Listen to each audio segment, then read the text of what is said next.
할렐루야. 네, 주님의 이름으로 여러분들을 환영합니다. 지금 가정에서 예배하는 여러분들 주님께서 함께 하시고 인도하시며 붙들어 주실 줄 믿습니다. 무더운 날씨로 인해서 열대야가 또 코로나19가 확산되어지면서 이 사회적 거리두기 4단계가 2주간 더 연장되어졌죠. 여러분, 우리 주변을 보게 되어지면 여전히 어렵고 힘이 든 것을 보게 되어집니다. 하지만 그 상황 가운데서도 오늘 우리는 하나님을 예배합니다.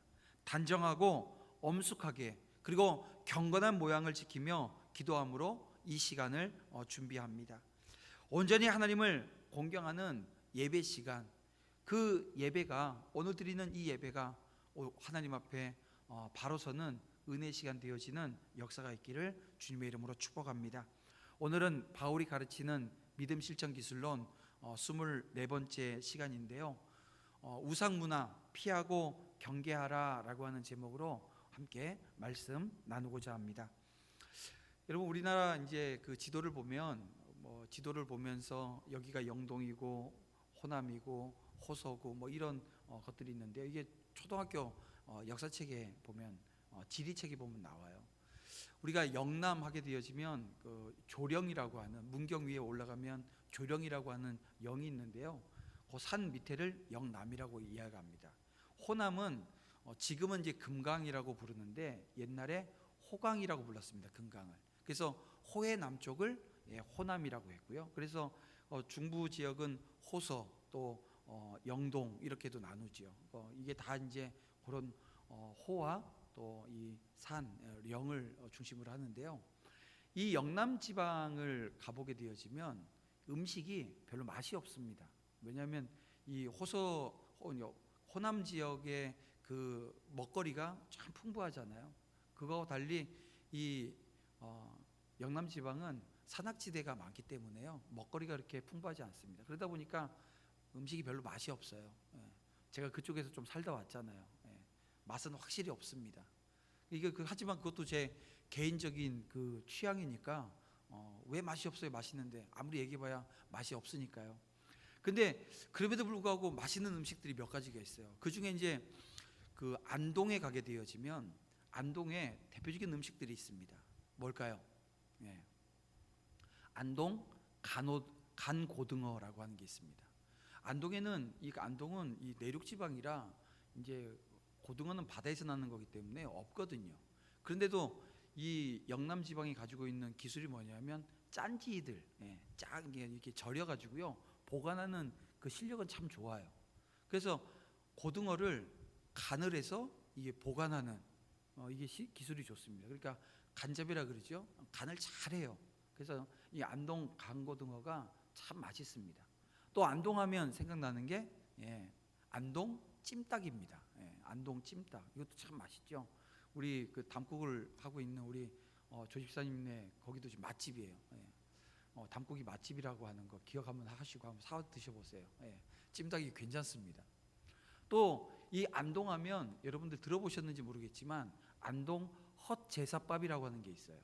들어보셨나요?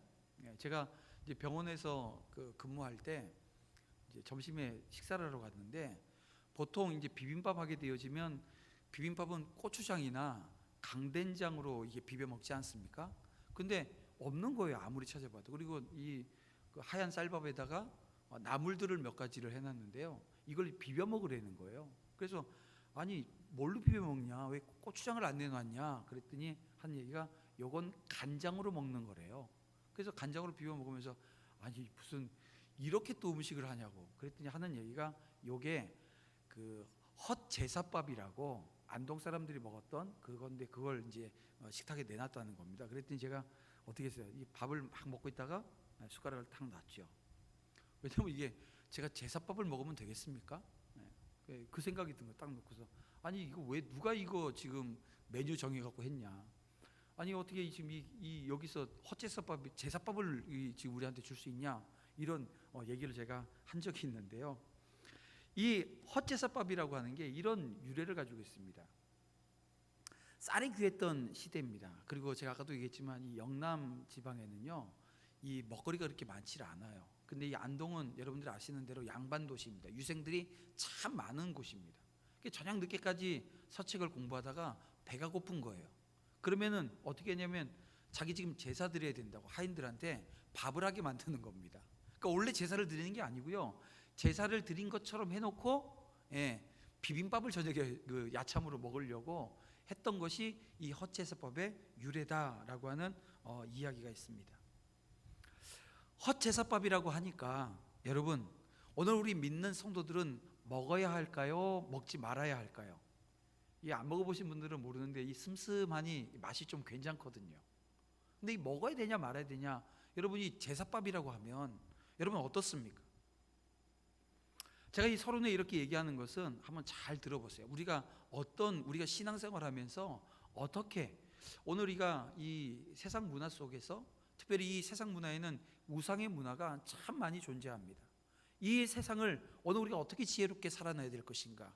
근데 그 우리가 지혜롭게 살아낸다라고 하는 그것이 말씀 앞에 서 있는 오늘 우리가 어떤 모습으로 서야 되냐라고 하는 거예요. 우리는 지난 10장 12절 말씀에서 선줄로 생각하는 자는 넘어질까 조심하라 라고 하는 이 바울의 권면의 말씀을 들었습니다. 그리고 이어서 오늘 본문에서 바울은 다시 우상 제물을 먹는 것에 관해서 무엇을 조심해야 되는가 아주 구체적인 설명을 우리에게 해주고 있는 것을 보게 되어집니다. 그 중에 그 시작을 14절 말씀을 어떻게 시작합니까? 우상 숭배하는 일을 피하라 라고 하는 권면으로부터 시작하고 있는 것을 우리가 보게 되어집니다. 그러니까 우상 숭배하는 일을 피하라 라고 하는 것은 명령입니다. 해도 되고 안 해도 되는 게 아니라 무조건 명령이라는 거예요. 바울이 이렇게 우상을 숭배하는 일을 피하라고 명령했다라고 하는 것은 이게 어떤 의미입니까? 그들 안에 우상 숭배하는 자들이 있었다는 거예요? 없었다는 거예요? 아니, 고린도 교회 성도들 안에, 성도들입니다. 이 성도들 안에 우상 숭배하는 자들이 있었다라고 하는 것을 오늘 우리는 유추할 수 있습니다.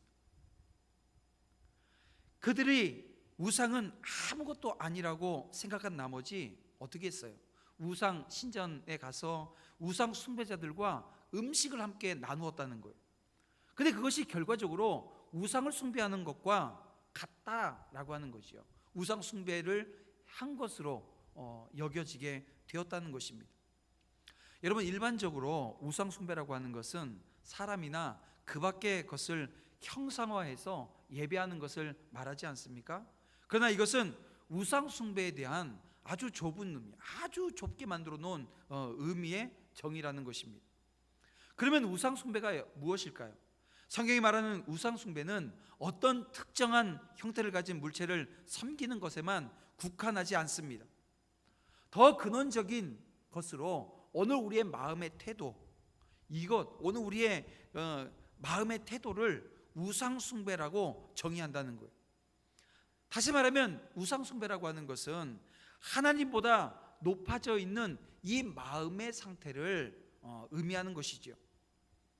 여러분은 우상 숭배라고 하는 말을 듣게 되어지면 가장 먼저 떠오르는 것이 무엇입니까? 등산 가게 되어지면 사람들이 돌무더기 쌓아놓은 그것을 우상이라고 생각하십니까? 아니면 정한수 떠놓고 그 정한수에 비친 그 달을 보면서 가족의 건강을 위해서 막 비는 그런 모습들이 우리 전통적으로 내려왔던 이 토테즘이라고 하는 그 문화 속에 자리 잡은 하나의 모습 아니었습니까? 그것을 생각하십니까? 아니면 마을 어귀에 있는 장승이라든가 아니면 부처상의 모습, 그것을 여러분 우상이라고 생각하지 않으시냐는 거예요. 오늘 우리에게는 이렇게 보이는 그 형상에 절하는 모습이 우상 숭배라고 하는, 우상 숭배하는 모습이라고 각인되어져 있다는 것입니다.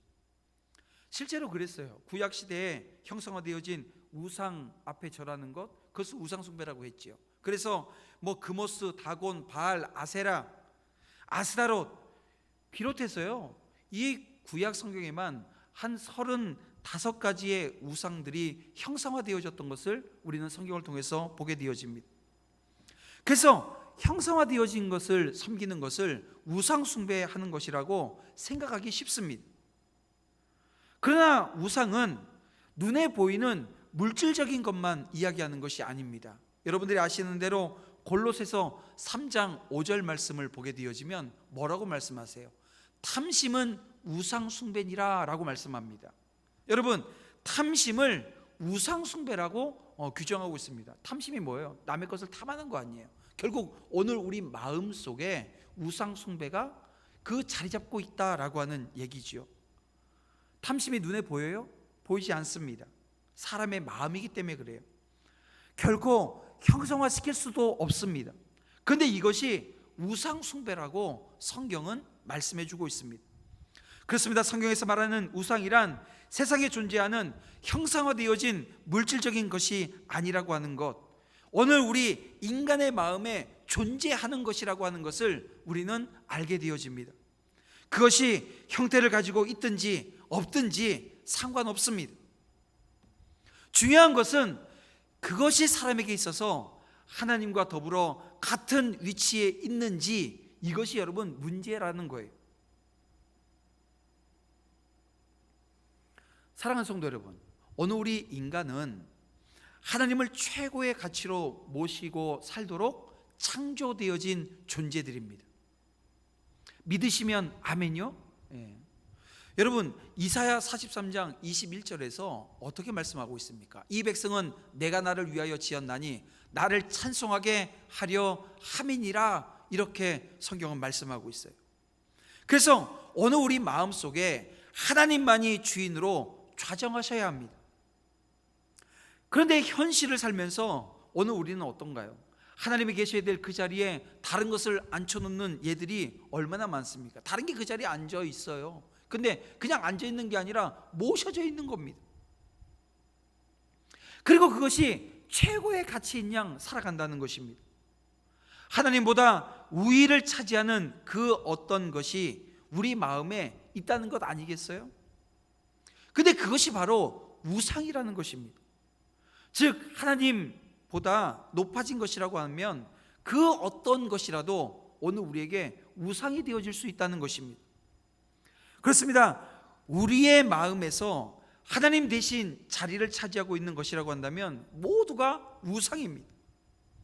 그것이 자녀가 되어줄 수 있고 배우자가 되어줄 수 있고 돈이나 권력이나 여러분 사상이나 자연물이나 그 어떤 것이라도 우리 마음속에 하나님보다 위에 있다고 한다면 여러분 그 모든 것들은 우상이 되어지는 것입니다. 그러니까 여러분 그런 관점에서 보게 되어지면 오늘 우리는요 이 모든 것이 우상에 둘러싸여서 살고 있다 이렇게 이야기해도 과언이 아닙니다.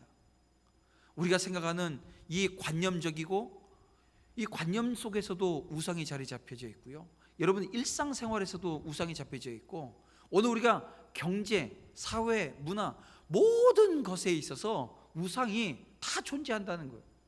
이걸 여러분 영적인 분별력을 가지고 분별해내지 못하면 여러분 오늘 본문에 있는 이 고린도 교회 성도들처럼 자신들이 우상을 숭배하고 있으면서도 우상 숭배하는 줄 모르고 그냥 자기 만족 속에서 그냥 신앙생활 할 수 있다는 것입니다. 여러분에게 그 어떤 것도 하나님보다 우선되어지는 것이 없기를 주님의 이름으로 축원합니다. 그러나 자신도 의식하지 못한 채 우상과 관련될 가능성이 있을까요, 없을까요? 있다는 거예요. 그래서 나는 절대로 우상을 숭배할 일이 없다. 여러분 이건 자만입니다. 그러니까 오늘 우리 신앙생활하면서 자만하는 것은 안 되는 거예요. 내가 우상 숭배할 수 있다라고 하는 가능성이 내게 있다. 왜냐하면 우린 인간이고요 연약합니다.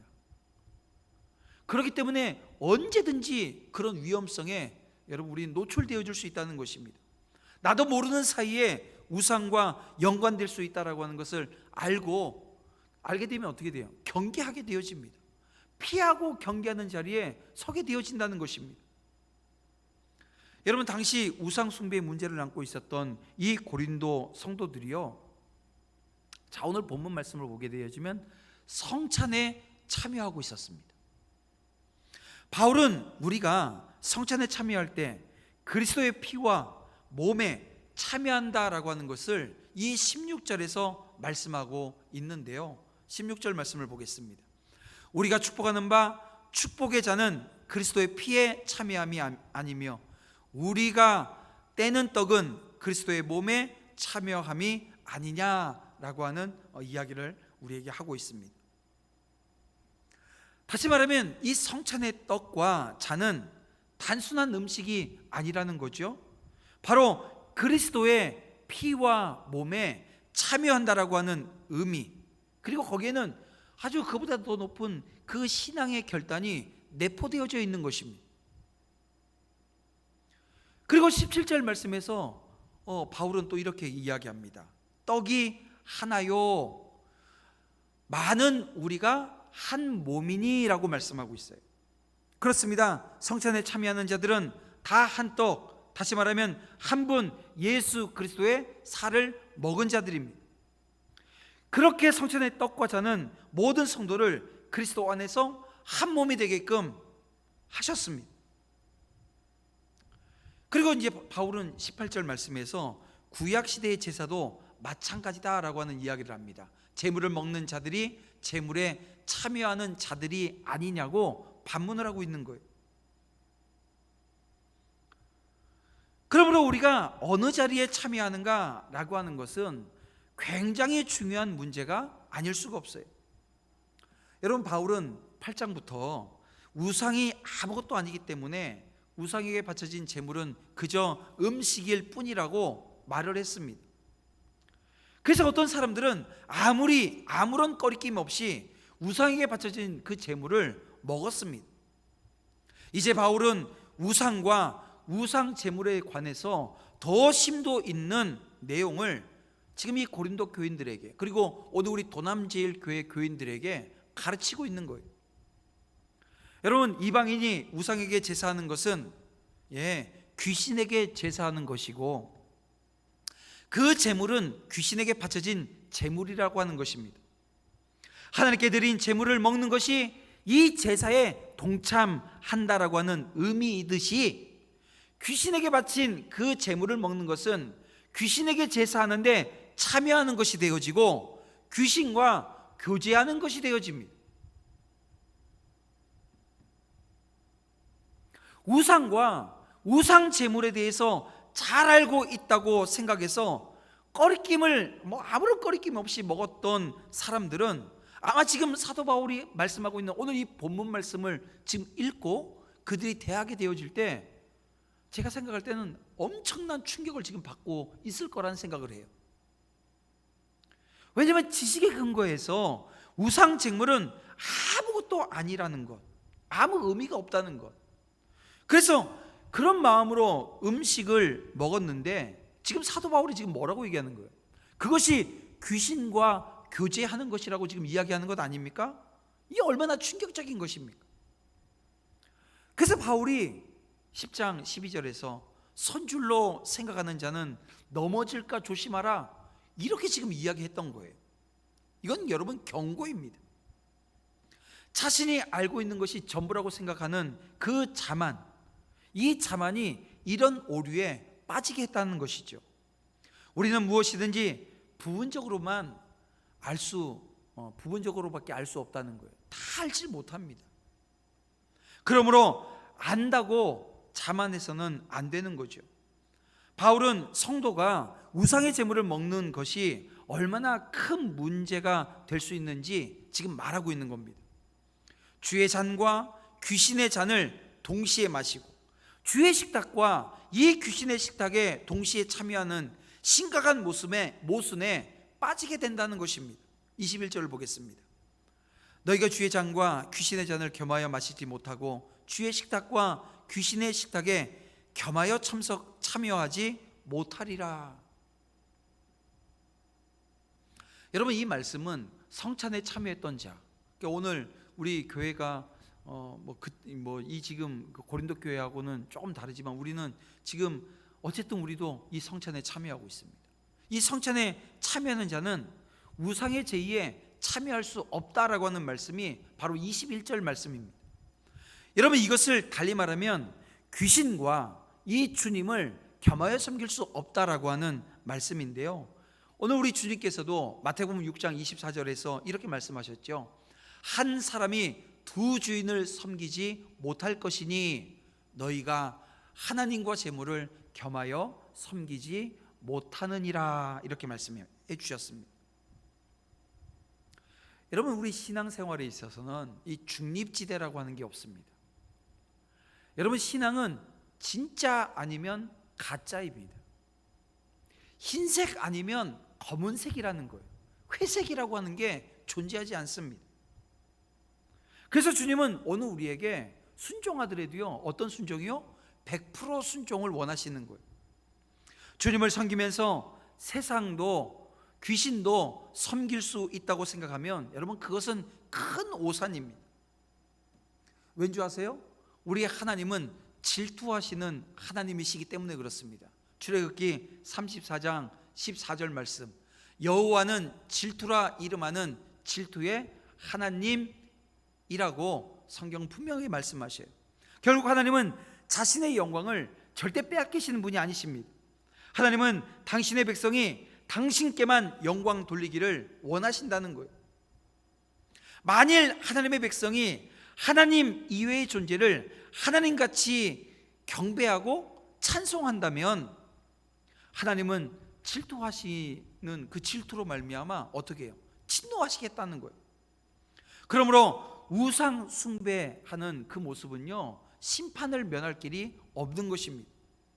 여러분, 우리는 하나님이 질투하시는 분임을 여러분 분명히 알아야 합니다. 물론 이 하나님의 질투라고 하는 거, 여러분, 질투가 좋은 어감이 아니잖아요. 왜냐하면 인간이 하는 그 질투가 기반이 되어지기 때문에 이게 별로 뭐 좋은 뉘앙스가 아닌 것으로 여기는데, 어떻게 전능하신 하나님께서 질투라고 하는 인간의 그 부정적인 감정을 가질 수 있는가? 아마 의문을 가지시는 분들이 없지 않을 겁니다. 그런데 인간의 질투와는 다르다는 것입니다. 인간의 질투는 어떤 거예요? 자기를 사랑하는 이기심으로 가득 찬 것이 바로 이 인간의 질투입니다. 그래서 인간의 질투는 시기심이나 다름이 없습니다.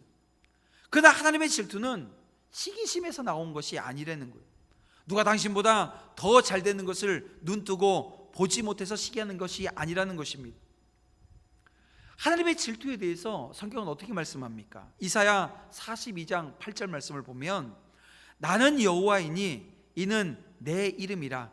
나는 내 영광을 다른 자에게, 내 찬송을 우상에게 주지 아니하리라, 이렇게 말씀하셨는데요.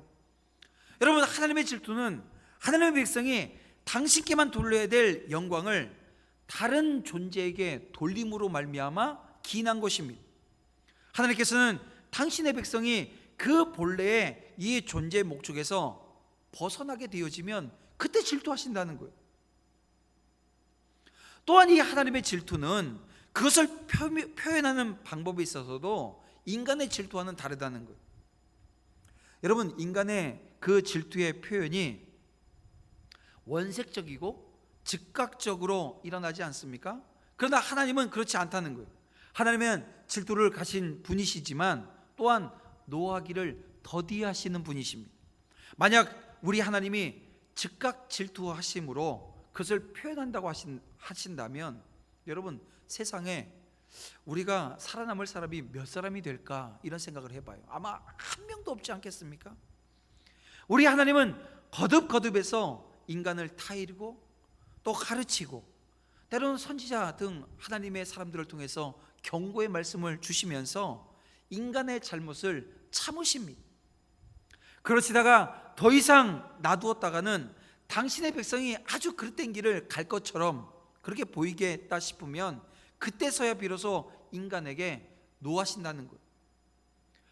결국 하나님의 질투마저도 그분이 자기 백성에 대한 사랑을 표현하는 하나의 표현인 것입니다.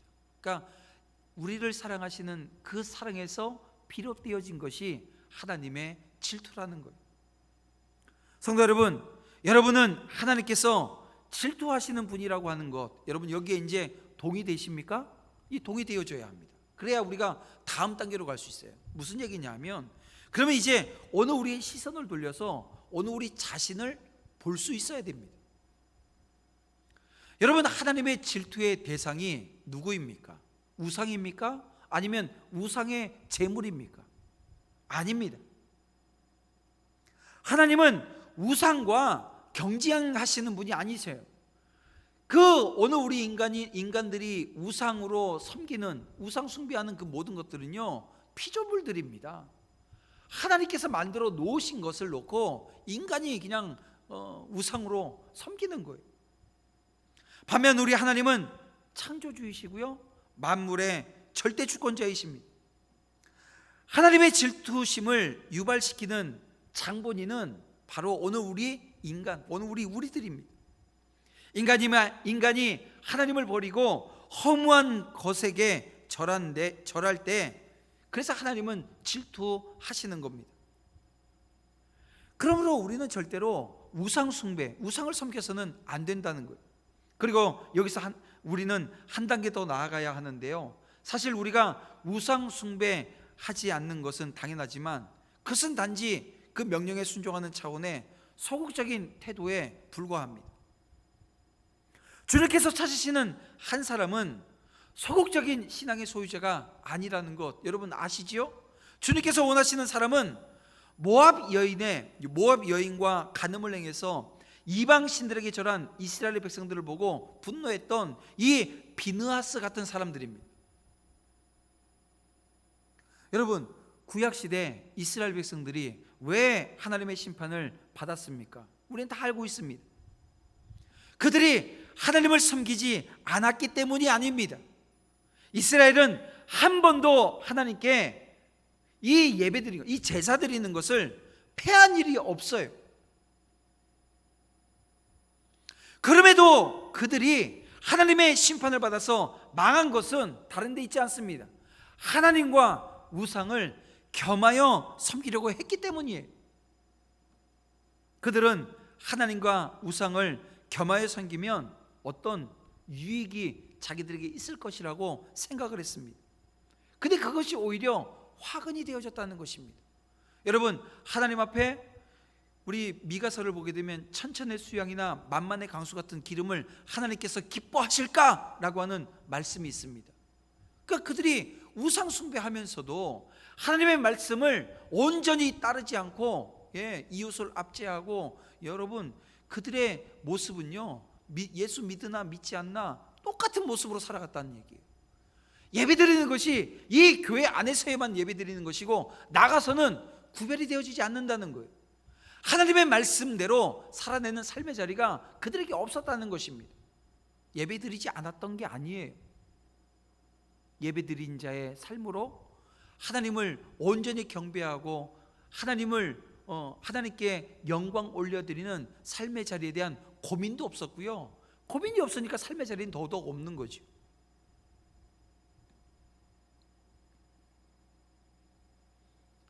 여러분, 오늘 우리의 모습을 한번 돌아보십시다. 주의 잔만을 마시고 있지는 않습니까? 혹시 우상을 숭배하는 귀신의 잔을 함께 마시진 않는지요? 재물에 미혹되어져서 만몬의 잔을 지금 들고 있지는 않는지 자기 자신을 돌아봐야 합니다. 권력과 명예의 잔이라고 하는 이 달콤하거든요. 거기에 지금 그 잔에 입술을 갖다 대고 있지는 않은지 여러분 자기 자신을 살펴야 된다는 것입니다. 이 세상의 문화에, 여러분 이 세상이 가지고 있는 시대 정신이라고 하는 것에 현혹되어지지 마세요.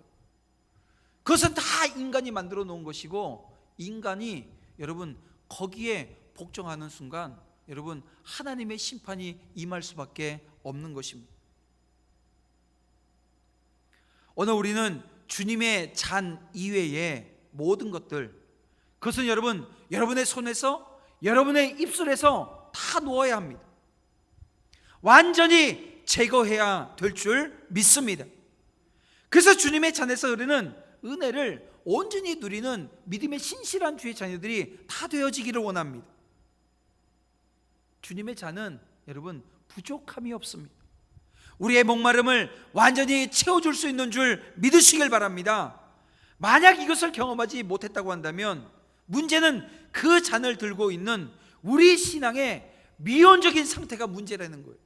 여러분, 이 시간 내 신앙과 내 믿음, 여러분 이것을 온전히 돌아볼 수 있는 은혜가 성령 하나님께서 여러분들 가운데 조명해 주시고 인도해 주심으로 말미암아 깨달아 알게 되어지는 역사가 있기를 주님의 이름으로 축복합니다. 말씀을 맺겠습니다. 저와 여러분은 성도라고 하는 이름으로 불리어집니다. 여러분, 이 성도라고 하는 이름은요, 이 성도가 되어졌다라고 하는 것은 얼마나 복된 일인지 모릅니다. 왜냐, 이 복된 이름이 주어진 것은 어느 우리의 삶을 통해서 하나님을 기쁘시게 해드리는 삶이 되어지기 때문에 그렇습니다. 이 세상에 하나님이 만든 수많은 피조물이 있고 수많은 인간들이 있지만 그 중에 특별히 하나님의 부름을 받아 성도 되어진 자들은 하나님의 기쁨을 위해서 사는 존재들입니다. 그런데 문제는 하나님을 기쁘시게 하기는커녕 근심하게 하고 분노하게 한다고 한다면 여러분, 이 얼마나 부끄러운 일이 아닐 수가 없지요? 여러분, 사탄은 이 세상의 문화를 이용해서 오늘 우리가 하나님과 세상을, 하나님과 사탄을 동시에 섬기게끔 만들어 놓습니다. 하나님을 못 섬기게끔 하는 게 아니라니까요. 여러분, 오해하지 마세요. 여러분들 교회에서 예배 드리지 못하게 막는 것이 아니라 예배 드려, 얼마든지 드려. 그리고선 어떻게 해요? 세상의 문화를, 이 세상에 있는 그 정신을, 세상이 가지고 있는 여러분 그 가치를 따르게끔 만들어 놔서 오늘 우리가 교회에서 세상에서 따로 국밥인 그런 신앙들을 갖게끔 만들어 놓는다는 거예요. 어때요, 여러분? 우리는 자만해서는 안 된다는 것입니다. 경각심을 가져야 합니다. 이 세대를 본받지 말고 하나님이 기뻐하시는 뜻이 무엇인가라고 하는 것을 분별할 수 있어야 합니다. 또한 성도는 죄의 모양이라도 버리고 정결한 삶의 자리를 회복해야 합니다. 작은 죄의 꼬투리 때문에 거룩한 삶이 무너지고 세상의 영향력에 노출되어지는 그 어리석은 선택을 이제는 하지 말아야 합니다. 이제 저와 여러분은 영적인 분별력 그리고 강한 믿음을 갖추어서 하나님을 기쁘시게 하는 삶의 자리로 나아가야 될 줄 믿습니다. 이를 위해서 오늘 우리는 기도해야 합니다.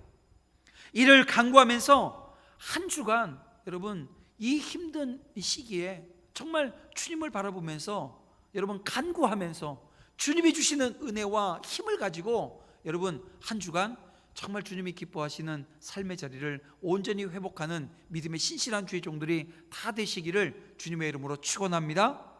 기도드리겠습니다. 사랑과 내가 포성하신 아버지 하나님, 이 시간 작은 죄의 문제로 거룩한 삶이 무너지고 세상의 영향력에 노출되어지는 어리석은 선택이 없도록 하나님 지혜를 허락해 주시고 피하고 경계해야 될 것이 무엇인가 분명히 알아 세상 문화를 이용한 사단의 그 세력을 그리고 그 계획을 봉쇄시키며 분별할 수 있는 은혜를 허락해 주시옵소서. 강한 믿음 허락해 주시기를 원합니다. 다시 시작되어진 한 주간 안전으로 인도해 주시고 무엇보다도 하나님 앞에서의 삶이 회복되어질 수 있도록 주님 역사해 주시옵소서. 함께 하실 줄 믿사오며 예수님의 이름으로 기도드립니다. 아멘.